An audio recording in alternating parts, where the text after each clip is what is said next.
Hello everyone, পলাশিল্পী ব্লগসের আরও একটি নতুন ভিডিওতে তোমাদের সকলকে ওয়েলকাম।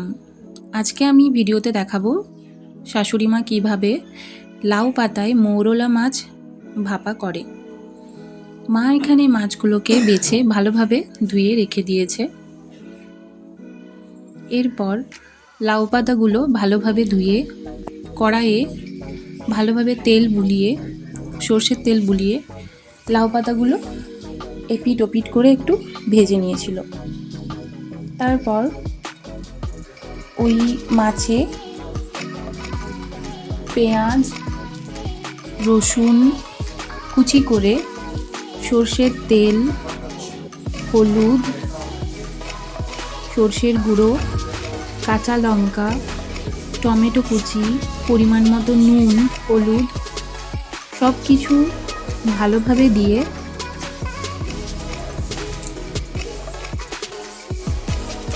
মেখে নিতে হবে।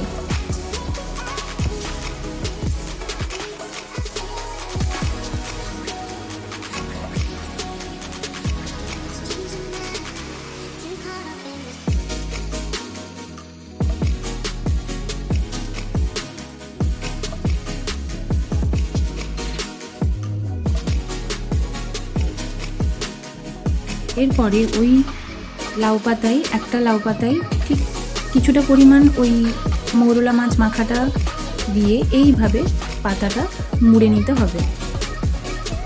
তারপর তেলটা গরম হয়ে এলে এইভাবে দিয়ে দিতে হবে।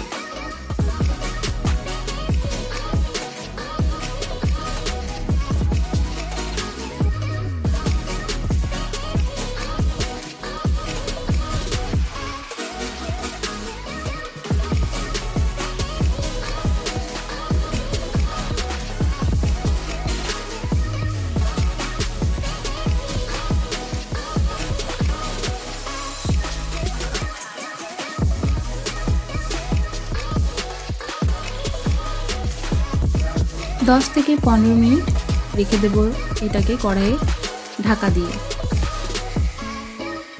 তারপরে এপিট ওপিট একবার ভালোভাবে ভেজে নিতে হবে।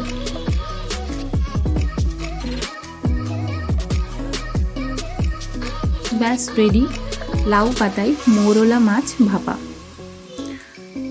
আজকে দুপুরের মেনুতে অনেক কিছুই ছিল, সজনে ডাঁটা, আলু বেগুন দিয়ে তরকারি, রুই মাছের পাতলা পাতলা ঝোল, শাক ভাজা, সালাড, তার সাথে ছিল এই স্পেশাল রেসিপি। মাকে বললাম, মা একটু খেয়ে পর টেস্ট করে বলো কেমন হয়েছে।